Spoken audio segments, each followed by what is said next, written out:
আর্যিকরের ঘটনায় ইতিমধ্যে আপনারা জানেন যে লাগাতার কর্মবিরতি চালিয়ে যাচ্ছিলেন, তা প্রত্যাহার করলেন জুনিয়র চিকিৎসকেরা। তবে আন্দোলন থেকে যে তারা পিছু হটছেন না তা তারা স্পষ্ট করে দিয়েছেন, বরং রাজ্য সরকারকে বেঁধে দিয়েছেন 24 ঘন্টা ডেডলাইন। আজ রাত 8:30 পর্যন্ত সময় তারা বেঁধে দিয়েছেন, কারণ গতকাল রাত 8:30টায় তারা তাদের আন্দোলনের কর্মসূচির কথা ঘোষণা করেছিলেন। তারা জানিয়েছেন যে তারা অবস্থানে বসছেন, তবে 24 ঘন্টার মধ্যে দাবি পূরণ না হলে তারা অনশন শুরু করবেন। আমরণ অনশনের হুঁশিয়ারি তারা দিয়েছেন। আর এরই মধ্যে গতকাল রাত থেকে বৃষ্টি মাথায় করেই ধর্মতলায় শুরু হয়েছে তাদের অবস্থান। পার্থপ্রতিম ঘোষ আমাদের প্রতিনিধি সরাসরি রয়েছেন এই মুহূর্তে আমাদের সঙ্গে। পার্থপ্রতিম, গতকাল রাত থেকে বৃষ্টি মাথায় করেই ধর্মতলায় তাদের অবস্থান শুরু হয়েছে। ঘড়ির কাঁটা তো এগোচ্ছে, রাত 8:30 পর্যন্ত ডেডলাইন বেঁধে দেওয়া হয়েছে। কি বলছেন এই মুহূর্তে আন্দোলনরত চিকিৎসকেরা?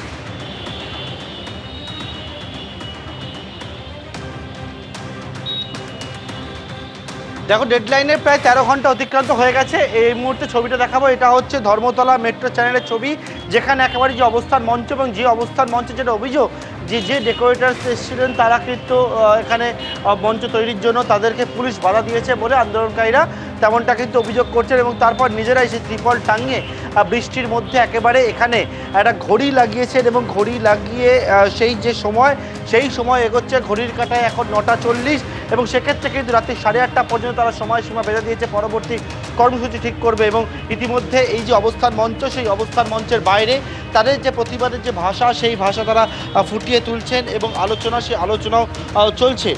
কথা বলবো একটু যে বিষয়টা, সেটা হচ্ছে যে ঘড়ির সময় এগোচ্ছে ক্রমশ এবং 8:30 পর্যন্ত আপনারা সময় দিয়েছেন। হ্যাঁ, আমরা দেখুন এই যে সময়টা হচ্ছে আমরা গতকাল থেকে সময় বেঁধে দিয়েছি। এই সময়ের টিকটিক আওয়াজটা শাসকের কানে যাক, এটা আমরা চাইছি। আমরা এতজন যে বসে আছি, সারা রাত আমরা এখানে অবস্থান করছি ধর্মতলার বুক থেকে, একটা ছোট মেসেজ আমরা দিচ্ছি যে প্রশাসন এই জিনিসটাকে শুনুক, এই ঘড়ির টিকটিক আওয়াজটা শুনুক।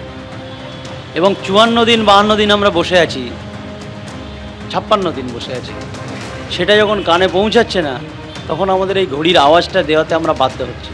এবং সেই সঙ্গে আমাদের এই হুঁশিয়ারি, আমরা আমরণ অনশনে চলে যেতে পারি জীবন বাজি রেখে, কারণ বিচারের ব্যাপারে আমরা এক চুলও কম্প্রোমাইজ করতে চাই না। যেমন একটা অভয়া হয়েছে সেটা আমাদের ব্যথা, আরেকটা সেকেন্ড অভয়া যাতে না হয় সেই জন্য আমাদের এটা সামাজিক একটা দায়বদ্ধ থেকে যাচ্ছে। এই দায়বদ্ধতা থেকে আমরা সরছি না। প্রশাসন তার দায়বদ্ধতা যেটা আছে সেটা ভেবে দেবে। রাস্তা থেকে আন্দোলন শুরু হয়েছিল, সেই রাস্তাতে কখনো সেটা স্বাস্থ্য ভবন দেখেছি, কখনো লালবাজারের সামনে দেখেছি এবং কখনো এখন যেটা দেখা যাচ্ছে সেটা হচ্ছে ধর্মতলা।